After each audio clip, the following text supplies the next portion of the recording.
नमस्कार, जय हिंद, जय बिहार। मैं हूं आप सबका दोस्त वकील सह पत्रकार एसके पंकज। और बिहार में बीएड अभ्यर्थियों के ऊपर एक शामत आ गई है।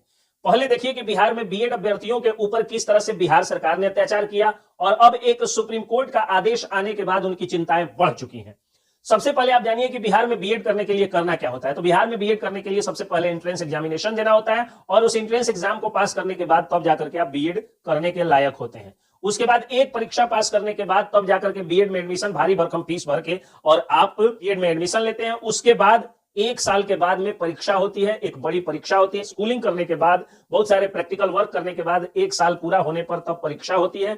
उस परीक्षा के बाद में फिर सेकंड ईयर में 3 महीने तक जाके सरकारी या प्राइवेट स्कूल, जैसा स्कूल उनके कॉलेज के द्वारा मिलता है, ज्यादातर सरकारी स्कूल मिलते हैं, वहां पर जाकर के उनको पढ़ाना पड़ता है। वहां पढ़ाने के बाद एक इंटर्नशिप, स्कूल इंटर्नशिप पूरा करने के बाद में उनको दूसरा साल पूरा होने के बाद फिर एक परीक्षा देनी होती है, यानी 3 परीक्षा बीएड करते करते उनको देनी होती है।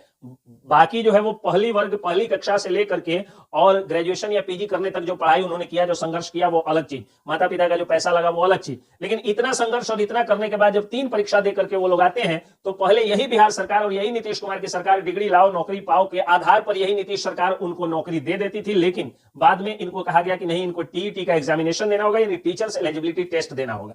टीचर्स एलिजिबिलिटी टेस्ट देने के बाद, यानी सेंट्रल टीचर्स एलिजिबिलिटी टेस्ट इत्यादि या फिर बिहार टीईटी देने के बाद में उनको तब नौकरी के काबिल वे लोग बनते थे। यानी इतना तक उनको 4 एग्जामिनेशन से गुजरने होते थे केवल बीएड करके टीचर बनने के लिए।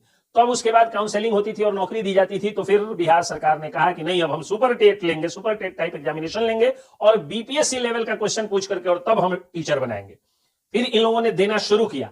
अब बीएड के जो ज्यादातर विद्यार्थी थे उन्होंने 1 to 5 में जो है वो फॉर्म भर रखा था। बिहार सरकार उसके लिए फॉर्म भी भरवा ली थी, हड़बड़ सड़बड़ में नोटिफिकेशन निकाल दी। जब बिहार सरकार जानती थी कि राजस्थान के का जो टीचर्स रिक्रूटमेंट का जो नोटिफिकेशन आया था, उस नोटिफिकेशन के बाद जब मामला सुप्रीम कोर्ट में फंसा था, तो बिहार सरकार को भी इस तरह नहीं करना चाहिए था, हड़बड़ सड़बड़ में नोटिफिकेशन नहीं निकालना चाहिए था। उन्होंने नोटिफिकेशन निकाला और विद्यार्थी जम के पढ़ना शुरू कर दिए। ज्यादातर बीएड ट्रेंड ही लोग थे जिन लोगों ने, अभ्यर्थियों ने फॉर्म भरा था, आवेदन फॉर्म भरा था teacher super TET type examination जो बीपीएससी लेने वाली है उसके लिए।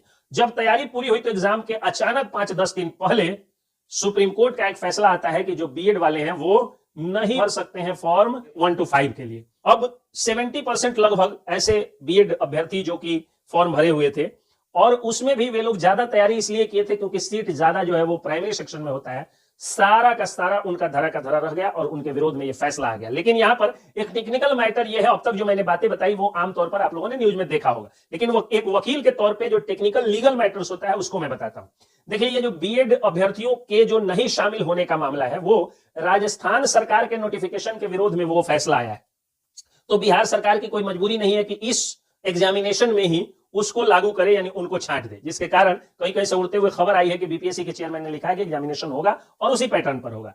अब इसमें समस्या ये आ जाती है कि डीएलएड अभ्यर्थी जो है, जिनको लग रहा था कि मेरा हकमारी करने बीएड वाले वहां पहुंच गए हैं, अगर वो चले जाते हैं सुप्रीम कोर्ट, वो चले जाते हैं इस नोटिफिकेशन के विरोध में कोर्ट में, तो फिर कोर्ट आदेश दे देगा कि जो सुप्रीम कोर्ट का वर्डिक्ट है, हाईकोर्ट भी आदेश दे सकता है कि जो सुप्रीम कोर्ट का वर्डिक्ट है उसको बिहार सरकार इसी नोटिफिकेशन में लागू करे। यानी अभी ग्रहण लगता दिख रहा है, अगर परीक्षा हो जाएगी तो अच्छा माना जाएगा, लेकिन अभी ग्रहण लगता दिख रहा है Bihar TET examination, Bihar super TET examination conducted by BPSC के ऊपर।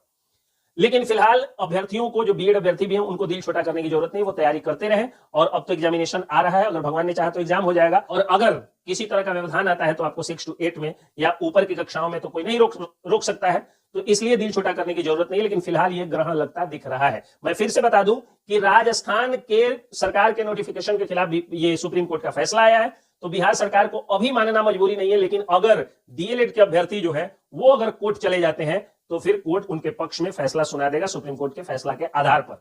और डीएलएड अभ्यर्थी हाई कोर्ट जाते हैं या सुप्रीम कोर्ट जाते हैं, तो उसके विरोध में बेंच में जा सकते हैं। अगर हाई कोर्ट ऐसा आदेश दे देती है कि सुप्रीम कोर्ट के आदेश के आलोक में बीएड अभ्यर्थियों को हटाया जाए, तो बीएड वाले बेंच जा सकते हैं कम से कम इस नोटिफिकेशन तक, जिसमें हम लोगों ने फॉर्म भर रखा है और हम लोगों ने तैयारी कर दी है, हम लोगों को इसमें कम से कम बैठने दिया जाए और इसके आधार पर नौकरी प्राप्त की जाए, नौकरी दी जाए, और सुप्रीम कोर्ट का आदेश अगले नोटिफिकेशन पर लागू होगा।